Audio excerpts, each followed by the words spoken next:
சலசலக்கும் ஆறு. விடிந்து கொண்டிருக்கிறது. வானத்தில் சூரியன் மெல்ல எழுந்து பூமியை எட்டி பார்க்க ஆரம்பித்திருக்கிறான்.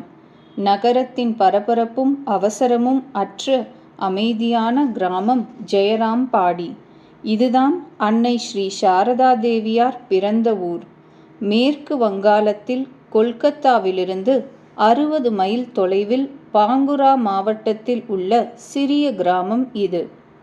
கிராமத்தின் இனிமையும் இதமும் நிறைந்த இந்த சூழலில் அடியெடுத்து வைக்கிறோம். கண்முன் தெரியும் கோபுரத்தில் மா என்று எழுதிய கொடி காற்றில் அசைவது நம்மை வரவேற்பது போல் உள்ளது. அன்னையின் திருக்கோயில். கூரை வீடுகள், தோட்டம் இவற்றை கடந்து அன்னை ஸ்ரீ சாரதா தேவியின் கோயிலுக்குள் நுழைகிறோம். தூய்மையான வெண்ணிறத்தில் ஸ்ரீ சாரதா தேவியின் திருவுருவம். நம்மை கருணையோடும் அன்போடும் வரவேற்க அங்கு அமைதியாக அமர்ந்துள்ளவர்களுக்கு இடையே நாமும் அமர்கிறோம். ஏதோ ஓர் இனம் புரியாத அமைதியும் ஆனந்தமும் நம்மை ஆட்கொள்கிறது. குளிர்ந்த தென்றல் நம்மை வருடி வெளியே கூப்பிடுவது போல் உள்ளது. இந்த தென்றல் எங்கிருந்து வருகிறது? தென்றலை பின்தொடரலாமா? கோயிலுக்கு வெளியே வந்து தென்றலை பின்தொடர்கிறோம். தென்றலின் பாதையில் பச்சை பசேல் என்ற கிராமப்புறம், சிறிதும் பெரிதுமாய் குளங்கள், ஆரவாரமற்ற தூய்மையான சூழல். தென்றலை பின்தொடர்ந்து வந்த நாம் இப்பொழுது ஓர் ஆற்றங்கரை படித்துறையில் சாய்ந்து படர்ந்த மர நிழலில் நிற்கிறோம். ஜெயராம்பாடியின் வடக்கு எல்லையாக உள்ள ஆறு ஆமோதர் ஸ்படிகம் போன்ற தெளிந்த நீருடன் வளைந்து நெளிந்து ஓடுகிறது. இந்த ஆற்றின் இரு மருங்கிலும் நீண்ட மரங்கள் இருப்பதால் குளிர்ச்சியாகவே இருக்கிறது. இந்த ஆற்றை அன்னையார் எனது கங்கை என்று அழைப்பார். எப்பொழுதும் பரபர என எந்திர கதியில் ஏதாவது வேலை பார்த்து சலித்து போகும் நமது வாழ்க்கையை ஒரு நிமிடம் நினைத்து பார்க்கிறோம். இங்கேயே எந்த வேலையும் இல்லாமல் சும்மா இருந்தால் எவ்வளவு சுகமாய் இருக்கும் என்று நினைக்க தோன்றுகிறது. இது என்ன சத்தம்? யாரோ முணுமுணுப்பது போல் அல்லவா உள்ளது. உங்களுக்கு கேட்கிறதா? இங்கு சுற்றிலும் யாரும் இருப்பதாய் தெரியவில்லையே. இந்த ஆற்றின் சலசலப்பிலிருந்து இந்த பேச்சு குரல் கேட்கிறது. உற்று கவனிப்போமா? ஆம், நான் ஆமோதர் ஆறுதான் பேசுகிறேன். அன்னை ஊருக்கு வந்துவிட்டு சும்மா இருப்பதை பற்றியா யோசிக்கிறீர்கள் என்கிறது ஆமோதர் ஆறு. ஏனாம் என்ற கேள்வியோடு நாம் ஆமோதரை பார்க்கிறோம். நதி சொன்ன கதை. ஆமோதர் ஆறு கதை சொல்ல ஆரம்பிக்கிறது. உங்களுக்கு தெரியுமா, சாரதா சின்ன பெண்ணாய் இருக்கும் பொழுது அவள் தனது தம்பிகளோடு இங்கேதான் குளிக்க வருவாள். அவள் குளித்த பிறகு என் கரையில் அமர்ந்துதான் பொரி சாப்பிட்டு விட்டு போவாள். தம்பிகளுக்கு உணவூட்டுவது, அவர்களை பள்ளிக்கு அழைத்துச் செல்வது, அம்மாவுக்கு வீட்டு வேலைகளில் உதவுவது, வீட்டை தூய்மைப்படுத்துவது, வயலில் உள்ள தந்தைக்கு உணவெடுத்துச் செல்வது என வீட்டில் உள்ள அனைவருக்கும் சேவையாற்றுவாள். வயலுக்குச் சென்று புல் அறுப்பது, பருத்திச் செடியிலிருந்து பஞ்செடுத்து பூணூல் செய்து அதனை விற்று வீட்டிற்கு பொருள் சேர்ப்பது என எப்பொழுதும் வேலையில் ஈடுபட்டு இருப்பாள். ஊரில் பஞ்சம் வந்தபோது அவளது தந்தை உணவு சமைத்து அனைவருக்கும் பரிமாறும் பொழுது தன் சின்ன கைகளால் அதனை விசிறி குளிரச் செய்வாள். ஆமாம், சின்ன வயதில் இப்படியென்றால் ஸ்ரீ ராமகிருஷ்ணரை திருமணம் செய்து தக்ஷிணேஸ்வரம் போன பின்பும் கணவர், மாமியார், பக்தர்கள் என அனைவருக்கும் சேவை செய்தார். ஒரு நாளைக்கு 4 முதல் 5 படி மாவில் சப்பாத்தி செய்வார். நூற்றுக்கணக்கான வெற்றிலை சுருள் தயாரிப்பது, காய்கறி சூப், பாலாடை, இனிப்புகள் தயாரிப்பது என காலை முதல் இரவு வரை அவர் வேலையில் ஈடுபட்டிருப்பார். குருதேவர் ஸ்ரீ ராமகிருஷ்ணரை தேடி வருகின்ற சீடர்கள் மற்றும் பக்தர்களுக்கு உணவு தயாரிப்பது, பக்தைகள் தங்க ஏற்பாடு செய்வது என சதா வேலையில் மூழ்கியே இருப்பார். என்ன, கேட்கவே மலைப்பாய் இருக்கிறதா? இந்த வேலை படலம் இத்துடன் முடியவில்லை. கணவரின் மறைவுக்குப் பிறகு அன்னையார் தனது தாய் வீட்டிற்கு வந்தார். வந்த இடத்தில் தம்பிகளின் குழந்தைகள், வீட்டு மருமகள்கள், தன்னை தேடி வரும் பக்தர்கள், சீடர்கள் என அனைவரின் தேவைகளை கவனிக்கும் பொறுப்பை ஏற்றார். சமைப்பது, பரிமாறுவது, வீட்டை சுத்தம் செய்வது என வீட்டின் முழு பொறுப்பையும் ஏற்று வேலை செய்தார். இவரை குருவாக, கடவுளாக நிறைய பேர் வணங்கிய பொழுதும் கூட இவர் வீட்டு வேலைகள் செய்வதை தொடர்ந்தார். பிற்காலத்தில் கூட வீட்டின் வருமானத்திற்காக நெல்லை வேக வைப்பது, குத்துவது, அரைப்பது என ஏதாவது வேலையில் ஈடுபட்டிருப்பார். யாராவது ஏன் இவ்வளவு சிரமப்படுகிறீர்கள் என்றால், மகனே, ஒரு லட்சிய வாழ்க்கைக்கு எவ்வளவு செய்ய வேண்டுமோ அதைவிட அதிகமாகவே நான் செய்திருக்கிறேன் என்பார்.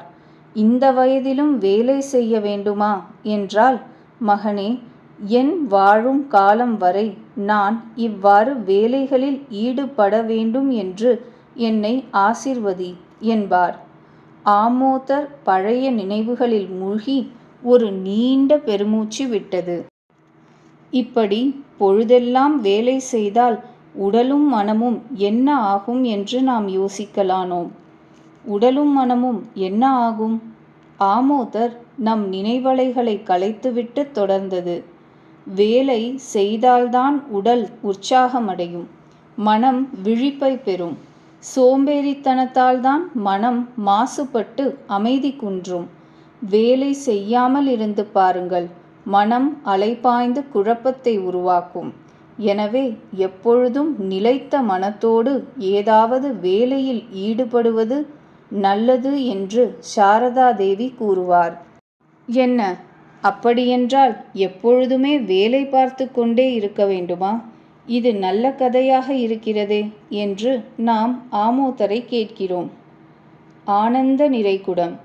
ஆமோதர் அவசரமாய், சற்று பொறுப்பா, எப்பொழுதும் உன்னை யார் வேலை பார்க்கச் சொன்னது? வேலை செய்வதை நீ தவிர்க்க முடியாது. அதை விரும்பி ஆர்வத்தோடும் ஈடுபாட்டோடும் செய்யும் பொழுது அதில் உள்ள இன்பம் தெரியும். இன்பத்திற்காக வேலையற்ற ஞாயிற்றுக்கிழமைக்கு காத்திருக்க வேண்டாம் என்றுதான் சொல்கிறேன். தக்ஷிணேஸ்வரத்தில் ஸ்ரீ ராமகிருஷ்ணர் மற்றும் பக்தர்களுக்கு சேவை செய்யும் பொழுது அதிகாலை முதல் இரவு வரை வேலையிலேயே அவர் பொழுதெல்லாம் கழியும். இருந்தும் அந்த நாட்களை பற்றி சொல்லும் பொழுது அன்னையார் ஆனந்த நிறைகுடத்தை இதயத்தில் வைத்திருந்தது போல் மகிழ்வாக இருந்ததாக கூறுவார். அது எதனால்? ஆமோதர் கேள்வியில் நிறுத்துகிறது. அதிக வேலை எப்பொழுதும் மன அழுத்தத்தையும் எரிச்சலையும் அல்லவா தரும்? மகிழ்ச்சியோடு இருப்பதாக சொன்னாராமே, எப்படி என நாம் வியக்கிறோம். 6 பதில் சொல்கிறது. அன்னை, சமைப்பதற்காக உலை வைக்கிறேன். அரிசி கொதித்து சாதம் ஆகும் வரை ஜபம் செய்கிறேன். பிறகு குழம்பு தயாரிக்க வேண்டும். அது பதமாகும் வரை ஜபம் செய்கிறேன். சமையல் முடிந்ததும் மீண்டும் ஜபம் செய்கிறேன் என்பார். கடவுள் பற்றிய உயர்ந்த சிந்தனைகளுக்கு நடுவே வேலை செய்யும் பொழுது அன்றாட அலுவல் கூட அவ்வளவு ஆனந்தமாக இருக்கும் தெரியுமா? ஆமோதர் சற்று நிறுத்தி தன்னை ஆஸ்வாசப்படுத்தி கொண்டது. ஆற்று மீன்கள் சந்தோஷமாய் நீந்தி கழித்து கொண்டிருக்கையில் தாமரை அல்லி மலர்களை காற்று ஆடச் செய்கிறது. இயற்கையும் உயர்ந்த சிந்தனைகளோடு செயல்படுவதால்தான் இவ்வளவு மகிழ்ச்சியாக இருக்க முடிகிறது போலும். ஆமோதர் சற்றே மெதுவா, அதே சமயத்தில் திடமான குரலில் ஏதோ பேசுகிறதே, கேட்போமா? ஆமோதர் கூறும் இரகசியங்கள். வேலையை மகிழ்ச்சியாக செய்வது போல் சிறப்பாகவும் பயனுள்ள வகையிலும் செய்யும் பொழுது நாம் சாதனையாளர்கள் ஆகிறோம். அப்படி சிறப்பாக வேலை செய்வதற்கான இரகசியங்கள் சிலவற்றை அன்னையார் கூறியுள்ளார். உங்களுக்கு அந்த இரகசியங்களை சொல்லட்டுமா? ஒவ்வொருவரும் ஒவ்வொரு விதமான வேலைக்காகவே இந்த பூமிக்கு வருகிறார்கள். அவரவர் வேலை எது என்பதை தெரிந்து அதனை செய்ய வேண்டும். ஏதாவது ஒரு பணியை தேர்ந்தெடுத்து அதையே செயல்படுத்த வேண்டும். பல வேலைகளில் ஈடுபட்டு மனதை குழப்பிக்கொள்ளக்கூடாது. எந்த நல்ல பணியையும் தள்ளி போடக்கூடாது. உடனே செய்ய வேண்டும். மரணம் எந்த நேரமும் நமக்கு வரலாம். வேலைகளுக்கு இடையே முறையான பயிற்சியின் மூலமாக உடலையும் மனத்தையும் கட்டுப்படுத்த பழக வேண்டும். அது கப்பலுக்குச் சுக்கான் போல செயல்படுகிறது. மாலையில் சற்று அமர்ந்து பகலில் செய்த நல்ல மற்றும் தீய செயல்களை நினைவு கூற வேண்டும். அன்றைய மனநிலையை முந்தின நாள் மனநிலையோடு ஒப்பிட்டு பார்க்க வேண்டும். இந்த சுய ஆராய்ச்சி மிகவும் முக்கியம். பதற்றப்படாமல் நிதானமாக அமைதியோடும் அன்போடும் வேலை செய்தால் தெளிவாக எதையும் செய்ய முடியும். மாமரத்தில் பூ பூத்து பிஞ்சு வந்து காயாகி பின்தான் மாம்பழம் வரும். அதுபோல் நாம் வேலையை செய்வோம். உரிய வேலை வரும்பொழுது பயன் பெறலாம். உரிய வேலையில்தான் எதுவும் நடக்கும்.